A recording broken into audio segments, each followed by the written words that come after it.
Ayan, so magandang umaga sa inyo guys. So ngayon ay napansin ko si nanay sa baba. Bali nanay siya ng aming kasambahay and tinatanong ko siya kung bakit siya nandito or bakit siya gumagala. Kasi sa edad niya, ang sabi niya sa akin is pupunta siya sa bahay ng kaibigan niya para manghingi ng pagkain. So ngayon, ang ginawa ko is hinayaan ko lang siya. Tapos maya-maya bigla siyang bumalik and ang sabi niya sa akin ay wala daw siyang makain, kaya nanginig siya. Tapos tinanong ko siya na kung kumain na ba siya ngayong araw, hindi pa, mula pa daw kagabi.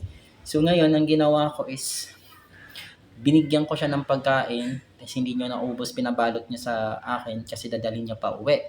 And binigyan ko siya ng mga damit, tsaka tinamplahan ng gatas. So guys, samahan niyo po ako ngayong araw na to para ihatid si nanay pa uwi. Tara guys! So, ayan. So, bagong ligo si Ilantra. Si baby Ilantra. Washing ko siya kanina kasi napupuntahan kami. Ayan. So, ayan si nanay. Tara, nay. Mainit. Wala kang payong. So, ayan, maglalakad kami papunta sa labas. Buti na ito. Ako, hindi ko naman asikaso sa akin, mga apo ko. Bakit, nay? Anong... Kaya ako, galit sa akin kasi mga apo ko. Bakit galit sa'yo? Naman ko sa kanila. Hindi ba sila naawa sa kalagayan mo? Sila tita lang nagtukan sa akin. Nagmamahal ang mga apo ko, wala.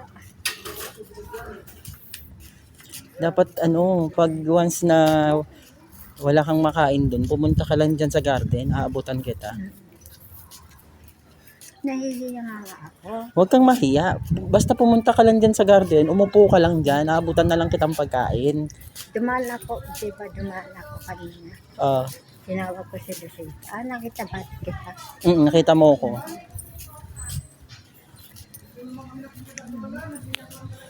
So ayan guys, hatid ko po si nanay dun sa labas kasi naawa po ako sa kanya. Hatid kita nun, nay, hanggang sa bahay nyo. Huwag na, tiyan na lang po. Sige lang, hatid kita dun. Mamaya baka anong mangyari sa'yo dun sa tawiran. Hindi nakakaya sa'yo. Hindi, okay lang yun. Baka matulungan ako ng kana, sabihin, bigyan Oo, akong bahala. ng pangkuwam. So yung problema mo, concern mo lang dun yung pangkain mo lang. Oo. So alimbawa, in case na mabigyan ka ng pamasahe pa uwi, so uuwi ka ng Gumaka. Okay, so gawa natin ng paraan yan. Yan, makapasko na. Gusto mo bago magpasko doon ka na? Ayaw mo magpasko dito sa amin?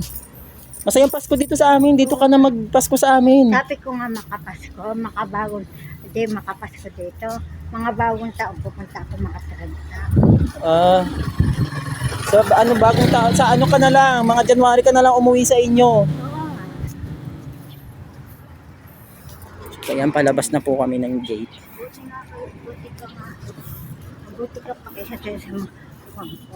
Ako kasi, nay, nanggaling din na kasi ako sa mga ganyang sitwasyon. May lola din kasi ako. So, syempre, ako kasi bilang apo, hindi ko yung pwedeng pabayaan kasi alam ko matanda na, kailangan unawain. Syempre, wala na sila. So, bali nakikita ko sila sa inyo. 74 na ako. Nakikita ko yung lola ko sa katayuan nyo. 74 na ako sa 7. Okay, guys.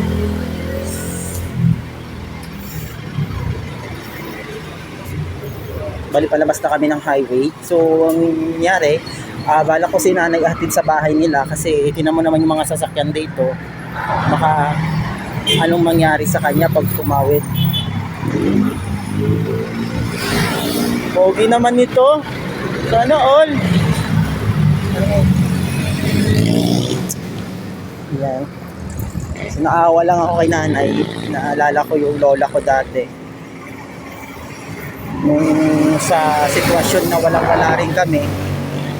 Sa tabi ko kayo, nay. Sa tabi ko kayo, nay. Huwag kayong magpagitna.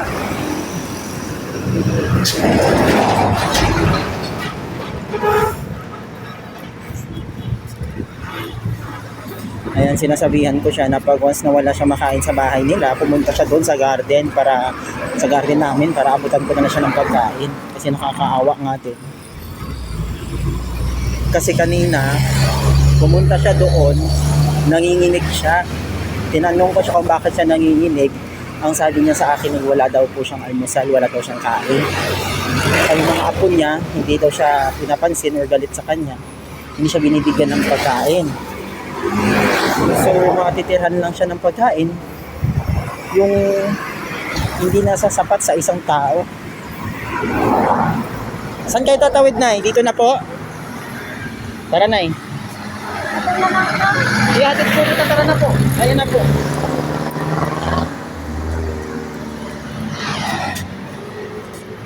Sige, Nay, tigitawid, Nay. Ako bahala. Ito matakot, nandito ako. Dito ako na aksidente. O, di ba? Dito ka na aksidente, kaya nga dapat pag tumatawid ka dito sa highway na to, dapat may kasama ka kung palagi. Hindi pwedeng ikaw lang. Tara, Nay. Kaya mo pa ba yan, Nay? Ako na magbitbit. Atid kita hanggang bahay nyo. So, ako na lang. Sige na po, okay lang po. Walang problema sa akin. Wala po akong gagawin. Hanapkan na lang kami. Hindi po ako hanapin nun. Yan, so hatid ko siya. Naglalakad lang kami, walang sasakyan kasi ito po yung daanan papunta sa bahay nila. Yan. Sige, Nay, mauna po kayo, Nay. Okay lang po, Nay. Ako lang po bahala. Wala po akong gagawin dun, kaya sasamahan ko po kayo hanggang sa bahay niyo.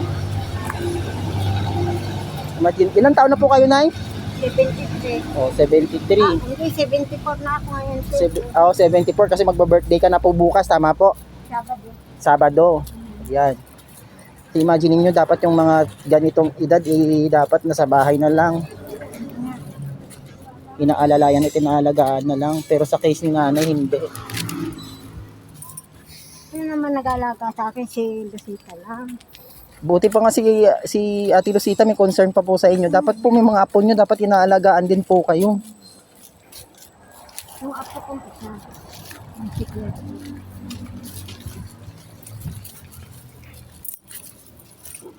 Tapos maputik pa yung daan dito. Buti naman ho, hindi po kayo nadudulas dito. Hindi po ba kayo nahihilo, Nay? Noon nga, nawala ako ng malay. O, talimbawa niyan, dadaan tayo dito, tapos may tulay pa pala tayong dadaanan dyan, hindi ba kayo nahilo? Baka mamaya mahulog kayo dyan sa tulay. Kaya ko. Dapat may kasama ho kayo. Nakakawa nga ang buhay ko. Pamula na nga, aksidente ako na ganito na ako. Bakit po kayo aksidente, Nay? Ano po dahilan? Nabangga nga ako ng motor, ay pinabayaan ako, hindi na ako na-start. Saan po yung daan, Nay? Dito sa baba o dito sa taas? Dito sa baba. Ayan, so ito po yung lugar. Medyo masukal po ng konti yung daanan. Dandahan po kayo, Nanay. So paano po yan? Tuwing gabi po, wala po pala kayong kain bago kayo matulog. Konti lang pinakain ko. Wala pong pagkain. Ilang ulam. Walang ulam. So gagawin nyo po, alimbawa sa umaga pumunta po para makakain po kayo. Or di kaya sa hapon po, magdumaan po kayo dun sa bahay. Ayan po yung tulay, so medyo makitid. So dyan si nanay tumatawid. Yung concern ko po kasi, baka mahilo siya, tapos bigla siyang mahulog dito. Hinan mo, tubig pa naman tsaka mga batuhan yung sa baba. Ayan. Ayan po yung tulay na to. Dandahan, Nanay. Madulas yung hagdan. Oops. Sige lang, Nay. Hawakan po kita sa likod.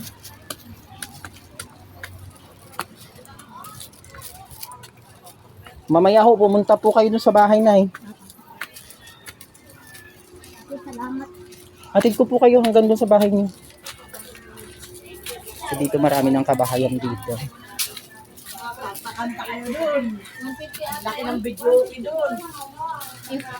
Oo, maghapon na yun. Oo. Kaya nga. Eh, dito doon. Pag wala na pong init, punta po kayo sa bahay mamaya. Dito lang tayo, dito. O sige po. Punta dito. Ayun siya yung daanan. So, napakadelikado yung daanan para kay nanay. Kasi unang-una madulas. Maputik, tapos may dadaanan pa kaming tulay. Magandahan po nanay.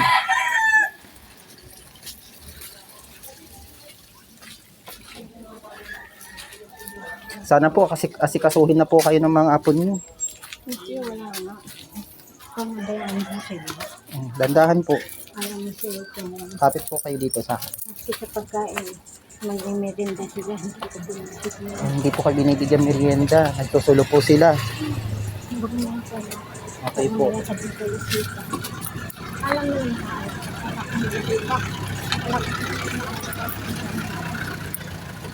So pagdating dito sa taas, may kalsada na dito. Saan po kayo dediretso? Sa bahay niyo, Nay?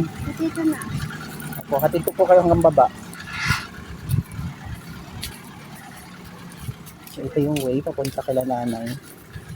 Tandahan po, Nay. Huwag po kayo dumaan. Hawakan ko po kayo.